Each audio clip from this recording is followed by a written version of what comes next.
Hi guys, so at the gardens again, we're up a Holm Oak today, Quercus ilex, otherwise known as the holly oak. So if you look at the leaf here, it's kind of similar to holly. They're an evergreen variety of oak. And we noticed this branch from the ground has got a really big included crack down there where it joins the stem. So thought we'd come up and have a look. And also now we're up here, we can see that there's these longitudinal cracks as well, caused by probably the branch twisting in the wind. So yeah, we're going to shoot down there and have a little look, and then yeah, I'll join you down there.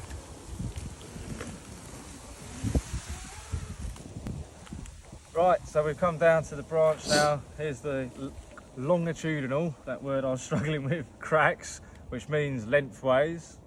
You can see there's a bit of growth here where it's tried to recover from this injury, and it's quite dry inside. There's no sign of any fungal activity, and this bit's even managed to include itself slightly. So I do think it's okay, although obviously that is going to be a weak point if there was a storm or something. This is quite a long branch. It's going out all the way out into that other tree there, and it's going to be under a lot of stress, like what's called a sail factor in the wind, due to the fact there's a lot of growth on the end of a very long lever. But it's not looking too bad. A little bit more on Holm Oak. They're very salt tolerant trees, so if you go down to Worthing, Goring, all of those sorts of coastal areas, you'll find they're planted a lot on the streets as like an amenity street tree. So yeah, you'll see them very commonly down there.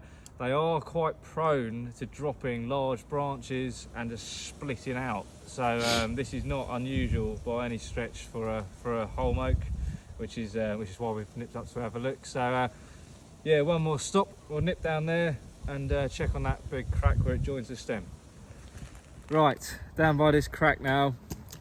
So I think all of this happened quite a long time ago. There's a lot of growth here. It does kind of look like this branch almost failed and came off, and then the tree has done what it can to adapt and hold on to it, but you can follow this crack quite a long way down there. On the other side, which you can't see, but you can sort of see looking in there, it has included itself quite a bit.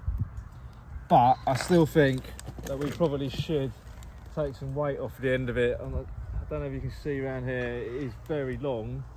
And if that was to fail and tear out, it would tear a very big hole in what remained of the tree, which would be obviously a point of entry for fungus, and might make it unsafe. It might even make it unsafe to climb in order to remove. So I think, yeah, we'll definitely go out there another time and take the end off, because there's a footpath just down there. So yeah, cool, definitely worth coming up to have a look. It does look pretty bad.